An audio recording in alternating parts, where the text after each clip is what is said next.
Today marks the start of our annual stewardship campaign, and many of you will have got a letter from me in the post this week about that. If you didn't, there are some at the back. I don't want anyone to feel left out. So today is a day that I have to talk on the important subject of money. And I'm emboldened by this, by the fact that Jesus taught more about money and finance than any other subject. 11 of his 39 parables were about money. So he didn't have any of the squeamishness that I feel when the subject comes up. 15% of Jesus' teaching was on the subject of money. And I was given a gift today in the gospel reading, which is part of that 15%, with Jesus talking about taxes. His enemies come to him with a trick question. And in answer to them, Jesus makes it quite clear that we're required to pay taxes, to render to Caesar the things that are due to Caesar. And I'm not going to say much more about the gospel reading, other than to go on and answer the question of how stewardship, Christian stewardship, is different to the paying of taxes. I can think of two important ways they're different. Firstly, taxes aren't negotiable. We don't decide how much we would like to give the government from year to year. They tell us. That amount is set for us. Although I did hear of one exception of a man who, a very rich man, and in midlife he became a Christian. And he wrote to the IRS and said, "I've become a Christian. My conscience has been stirred. I feel guilty about the fact for years I've been involved in a tax avoidance scheme. So please find enclosed a check for $250,000. Yours sincerely, blah, blah, blah. P.S. If I still feel guilty, I'll pass on the rest."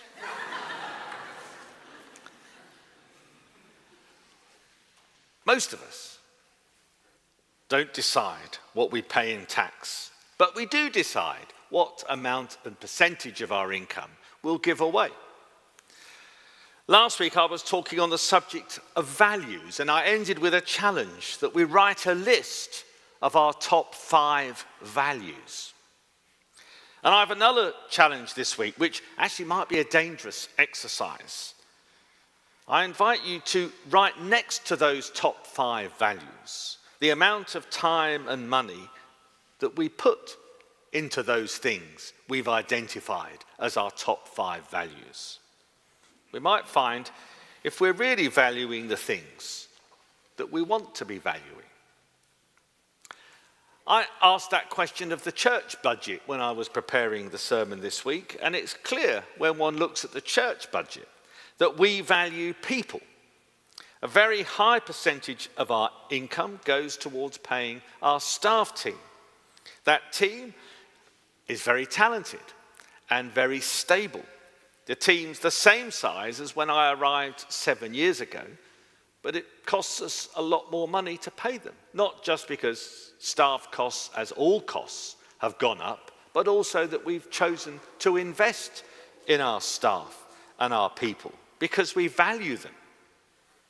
And I was thinking about my wonderful colleague Christina, who's still away in London this week.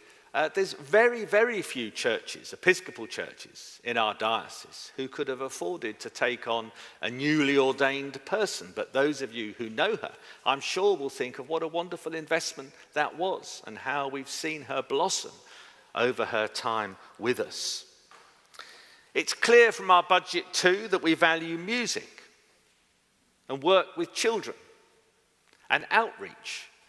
And actually nearly 20% of our income goes outside the parish, 10% to the diocese, which is a tax, and almost another 10%, which we give to our various partner organisations and people we've invested in and worked with over the years. The second way that Christian stewardship is different to the payment of taxes is that we give to God joyfully. You might be the exception, but actually I've never met anybody who pays their taxes joyfully. St. Paul says in Corinthians, God loves a cheerful giver. And the word he uses there for cheerful is hilaron, from which we get the word hilarious. God loves a hilarious giver. To use the word that comes up in our reading from Philippians, we give rejoicing. G.K. Chesterton said, faith might be defined as the power which makes us joyful about the things that matter. Fashionable frivolity might be defined as the power which makes us sad about the things that do not matter. We can give joyfully to God because we know what matters. We give to what matters. Because as people of faith, we know that everything comes from God. All good things come from God. It's all gift.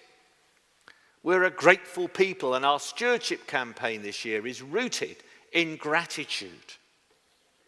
We do everything, as St. Paul says, with thanksgiving. We say every week, all things come from you, O Lord, and of your own have we given you. We're giving back what is already God's.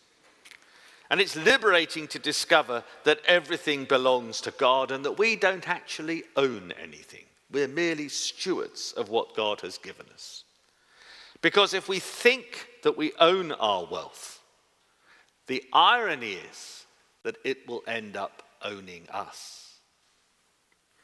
By being thankful for all that we've been given, by being generous with what we've been given, we can come to live a life full of gratitude.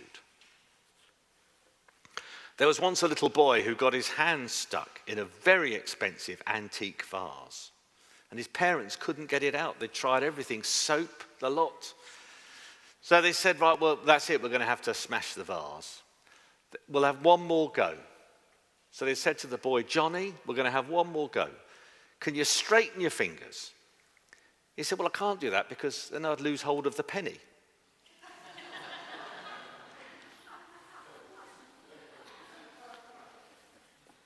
Giving out of gratitude means that we don't hold tightly to the material things that we're blessed with in life. There's a very rich banker in England called Jonathan Ruffer, and he made the news a few years ago because, for reasons which are too complex to explain, he gave the Church of England 12 magnificent paintings by the Spanish painter Zurbarán. Anyway, he said it was easy for him to be generous because he knew that money can poison you. He said it's like the digestive system. Money's meant to flow through you. It's not meant to stop flowing. Mr. Ruffer is a hilarious giver who gives out of gratitude. And I want to end by going back to that passage from Philippians. I was very taken with what St. Paul says about the peace of God guarding your hearts and your minds in Christ Jesus. Remember, Paul's in prison when he's writing this letter. He's surrounded by Roman guards watching over him, so perhaps it's not surprising that he used that imagery. But it raises the question of who is guarding our hearts and minds? I think that when Paul encourages his readers to think about that which is true, honourable, just, pure, and pleasing, he's reinforcing his point about saying, don't let bad and negative things pollute and corrupt your heart and your mind. Who or what is standing guard over our heart and mind? Who do you think is keeping you safe and secure? Even as the people of God, we can find putting our trust in material things rather than God and his peace. So there's another question for us to consider in this season of stewardship.